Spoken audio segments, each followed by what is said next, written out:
friends, welcome back to my channel. So இந்த வீடியோல நம்ம என்ன பார்க்க போறோம் அப்படினா B+T தான் பார்க்க போறோம்.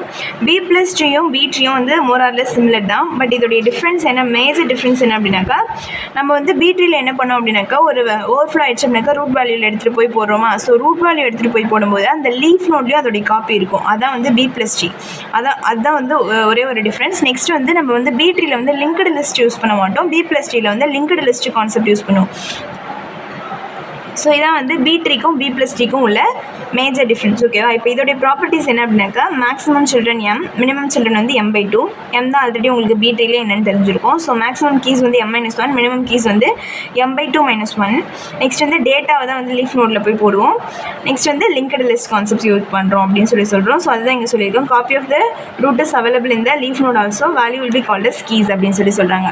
இப்போ நம்ம வந்து நான் இங்கே நம்பர்ஸ் எடுத்துக்கிட்டேன், எக்ஸாம்பிள் எடுத்திருக்கேன் 1 3 5 7 9 2 4 6 அப்படின்னு சொல்லிட்டு இந்த நம்பர்ஸ் எடுத்துக்கிறேன்.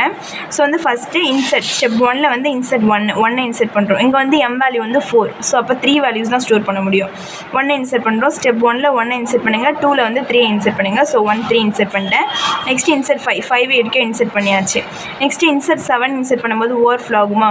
ஸோ ஓவர்ஃப்ளோ ஆகும்போது நம்ம என்ன பண்ணோம், மிடில் வேல்யூ எடுத்துகிட்டு போய் ரூட்டில் போடணுமா. ஸோ வந்து 1 3 5 7 வரும். இங்கே வந்து ஈவன் நம்பர்ஸாக இருக்குது. ஸோ மிடில் வேல்யூ கண்டுபிடிக்கிறதுனாக்கா எய்தர் 3 எடுத்துக்கலாம் இல்லை 5 எடுத்துக்கலாம். இப்போ நீங்கள் 3 எடுத்திங்கன்னா எல்லா டைம்லையும் ஸ்ப்ளிட் அப் ஆகும்போது நீங்கள் லெஃப்ட் சைடில் இருக்க வேல்யூ தான் எடுத்துக்கணும். ஒருவேளை 5 எடுத்திங்கன்னா எல்லா டைம் ஸ்ப்ளிட் அப் ஆகும்போது நீங்கள் ரைட் சைடில் இருக்க வேல்யூ தான் எடுத்துக்கணும். ஸோ அதை மட்டும் கான்ஷியஸாக எடுத்துக்கோங்க.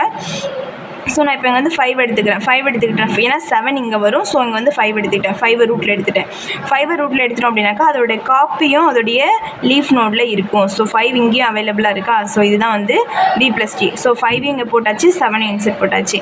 நெக்ஸ்ட் வந்து இன்செர்ட் 9 இன்செர்ட் பண்ணும்போது ஆஸ் யூஷுவல் அதோடைய லெஃப்ட்டில் வந்து இன்செர்ட் பண்ணியாச்சு, ரைட்டில் வந்து இன்செர்ட் பண்ணியாச்சு. நெக்ஸ்ட் 2 இன்செர்ட் பண்ணும்போது லெஃப்ட்டில் வந்து ஸ்பேஸ் இருக்குது. ஸோ வந்து லெஃப்ட்டில் இன்செர்ட் பண்ணியாச்சு. நெக்ஸ்ட் இன்செர்ட் 4 இன்செர்ட் பண்ணும்போது என்ன ஆகுனா ஓவர்ஃப்ளோ ஆகுது. ஏன்னா லெஃப்ட்டில் இன்செர்ட் பண்ணும், லெஃப்ட்டில் இன்செர்ட் பண்ணால் ஓவர்ஃப்ளோ ஆகும். ஸோ வந்து 2 வந்து ரூட்டாக மாறிடுமா. ஸோ 2 ரூட்டாக மாறிடுச்சுன்னா சரி நான் இங்கே வந்து ரைட் சைடில் இருக்கிறதுனா ஸோ 3 தான் ரூட்டாக வரும். 3 ரூட் ஆகிடுச்சு அப்படின்னாக்கா 3யோடைய லெஃப்ட் வந்து 1 2 இருக்கும், 3யோட ரைட் வந்து 3 இருக்கும். 4 இன்செர்ட் பண்ணியிருக்கோமா, 3யோடைய ரைட்டில் இருக்கும். நெக்ஸ்ட்டு 5யோடைய ரைட்டில் வந்து 5 7 9 எல்லாமே இருக்கும். நெக்ஸ்ட்டு இன்செர்ட் 6 இன்செர்ட் பண்ணும்போது அப்படின்னாக்கா இங்கே ஆல்ரெடி இருக்கிறது அப்படியே தான் இருக்கும். ஸோ இங்கே எல்லாமே லிங்க்டு லிஸ்ட்டு யூஸ் பண்ணும். ஓகேங்களா? ஸோ வந்து 1 2 இருக்கும், 3 4 இருக்கும். நெக்ஸ்ட் வந்து 6 இன்செர்ட் பண்ணோம் அப்படின்னாக்கா 7யோடைய லெஃப்ட்டில் இன்செர்ட் பண்ணும். ஓகேங்களா? ஏன்னா இப்போ நம்ம இங்கே 6 இன்செர்ட் பண்ண போகிறோம்னாக்கா 5 6 7 9 வருமா. ஸோ 7 வந்து ரூட்டாக மாறிடும் இந்த இடத்துல. ஏன்னா வந்து 5 6 7 9 வருது. 7 வந்து ரைட் சைடில் இருக்கும். ஸோ 7 வந்து ரூட்டாக மாறிடும். 7ஓட லெஃப்ட்டில் வந்து 5 6 வரும், ரைட்டில் வந்து 7 9 வரும். இதான் வந்து B+T. ஓகேங்களா? தேங்க்ஸ் ஃபார் வாட்சிங்.